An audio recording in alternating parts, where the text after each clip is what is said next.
kelompok 1. Shalom, kami dari kelompok 2 akan menanggapi materi dari kelompok 1 mengenai dinamika politik lokal dan politik identitas dalam pemilihan gubernur di Kalimantan Barat. Sebelum kami menanggapi materi kelompok 1, pada baiknya kami memperkenalkan kelompok kami. Baik, saya sendiri Rahadi Tegar Putra Diri. Saya Heru Chandra. Saya Kartoyo Antonius. Saya Claudia Priscila Welfi. Saya Wilson Amos Remang. Mungkin untuk kritikan dari saya mengenai pembahasan dari kelompok 1, yaitu yang pertama, mereka terlalu fokus menjelaskan pengertian dari politik lokal dan politik identitas dari para ahli dibandingkan membahas secara spesifik bagaimana kondisi atau keadaan politik lokal dan politik identitas yang ada di Kalbar. Dan yang kedua itu tidak adanya contoh dari nama calon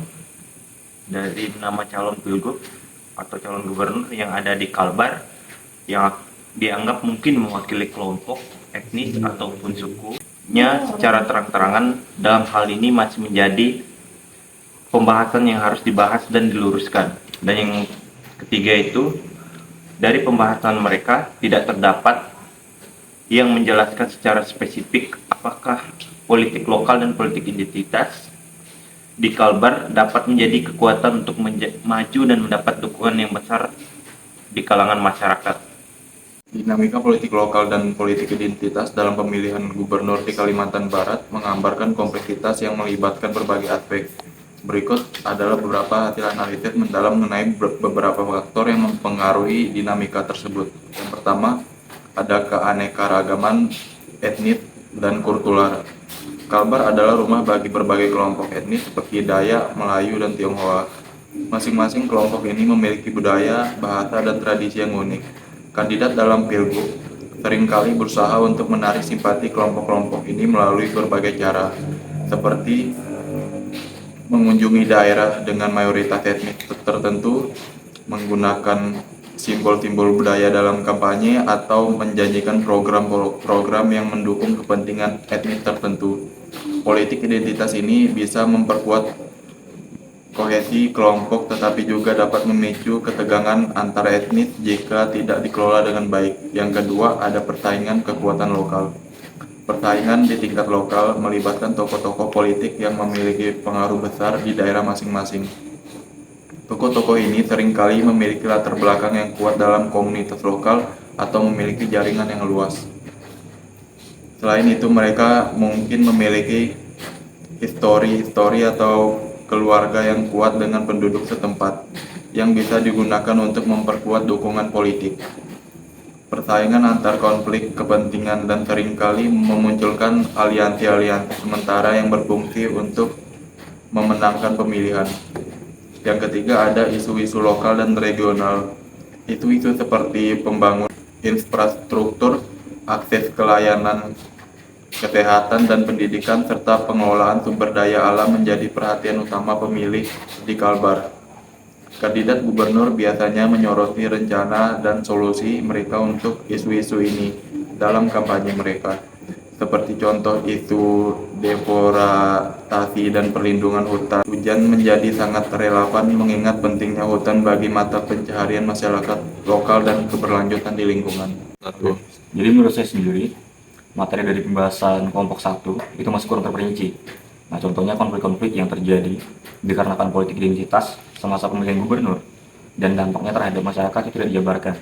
Nah, contoh pemilihan gubernur yang menjadi inti dari masalah juga tidak disebutkan. Nah, sebagai contoh kasus, dalam pemilihan gubernur Kalbar pada tahun 2018, terlihat bagaimana politik identitas itu memainkan peran yang penting.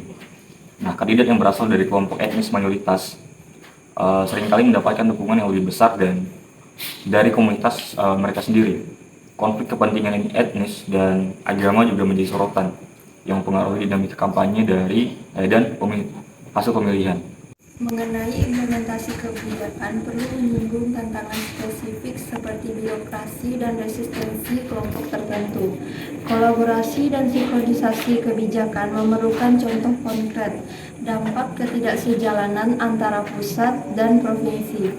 Proses negosiasi anggaran perlu dijelaskan lebih detail, termasuk pengaruh hubungan politik antara pemerintahan dan provinsi. Representasi kepentingan daerah sebaiknya mencakup contoh kasus konkret tentang keberhasilan atau kegagalan memperjuangkan kepentingan daerah.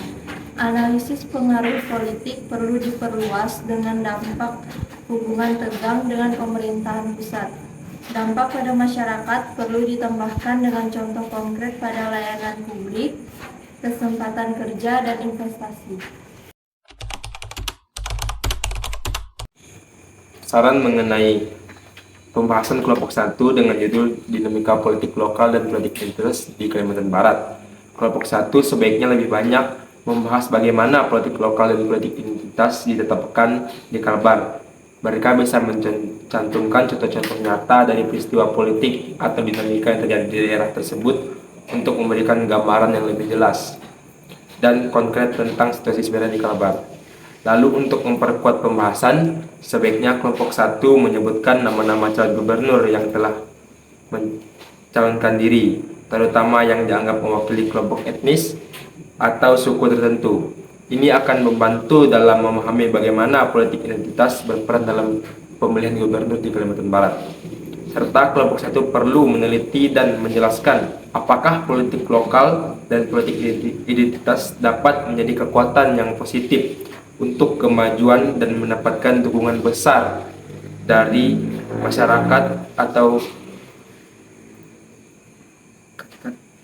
Lanjut ya, nanti dipotong. lama Lama gak? banyak nih. Untuk kemajuan dan untuk untuk apa tadi, untuk kemajuan tadi kan, kemajuan dan mendapatkan dukungan besar dari masyarakat, menyertakan studi kasus dan data statistik bisa memperkuat argumen ini.